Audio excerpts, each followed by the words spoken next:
What in the world have you caught? Really? I just snagged a white perch. You snagged a white perch. That's a big too.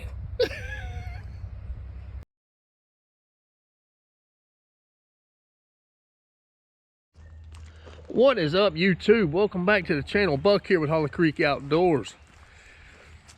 Man, have I got a video to bring to y'all today. Maybe this will help y'all out. The biggest mistake that we make as anglers, whether you're a bass fisherman, pan fisherman, whatever you're going after, one of the biggest mistakes that you can make in early spring. Go in and get these chicken eggs. They seem to be really liking this pen or run, or whatever you want to call it. But we got some more eggs. I have never had chickens lay this much in cold temperatures as I have with these. Ever since we made this move to this new pen, they have been laying like crazy. Well, let's head down here to the boat shed and I will explain what I'm talking about, the biggest mistake that we as anglers make in early spring.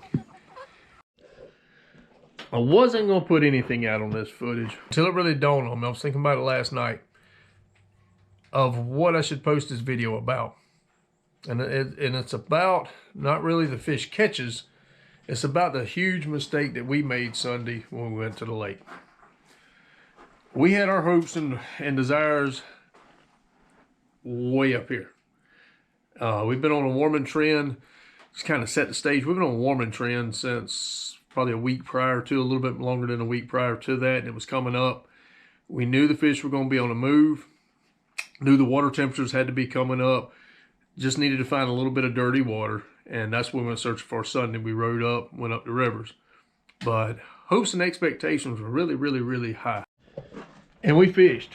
And as you can see here, from the amount of rods and reels up here and over there, and I could take you over there and show you over on the floorboard, the amount of baits that are laying down in there, the amount of baits that I have laying around this trolling motor foot or pedal.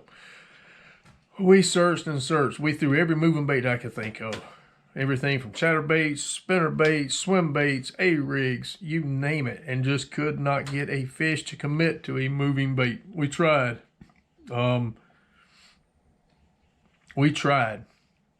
we just could not get one to hit. So about 11:30, kind of threw in the towel and pulled on a bottom dragging bait. And it's kind of a finesse thing. It's a downsized, smaller size Carolina rig. And it's called a split shot rig. And we got on some fish.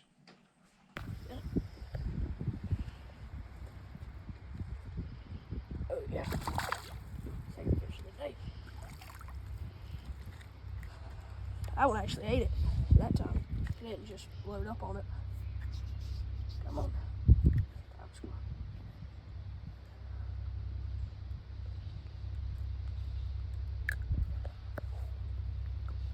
Second fish of 2025. Or bass 2025.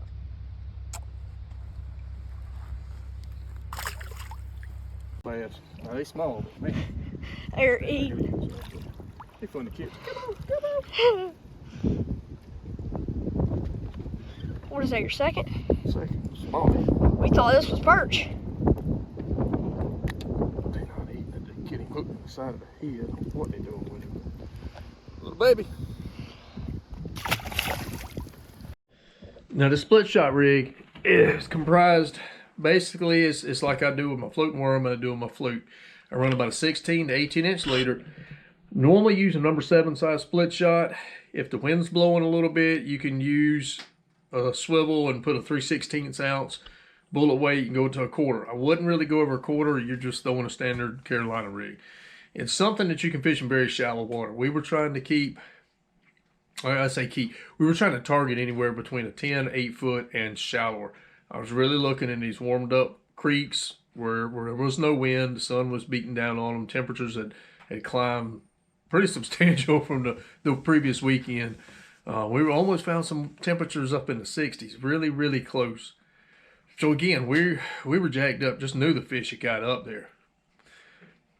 But we couldn't get them to hit a moving bait. Couldn't find the aggressive fish. Couldn't find what we were looking for, what we thought we were going to find. And pretty much wasted half a morning searching. And that leads me into, whoo, that light's bright. That leads me into what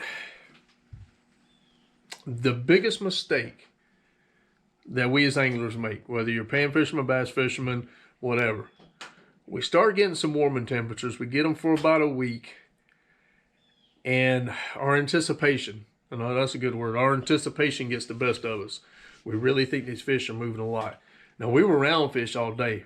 I spotted them on the side scan, spotted them on 2D depth finder. They were in the areas we were at. We seen a few fish exploding and feeding, but just could not find enough aggressive fish to chase after a moving bait.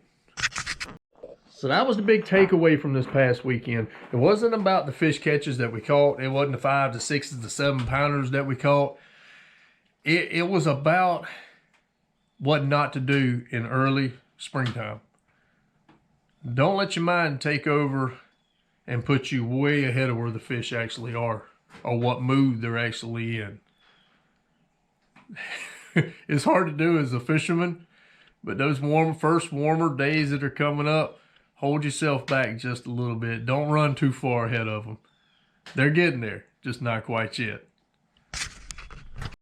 Now, guys and gals, I hope you take something away from this video. Hope it helps you out. Hope it helps you out a little bit.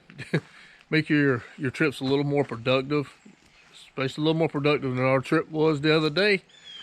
But if you like this type of content, if you like the video and you want to see more, hit that like, smash that subscribe button.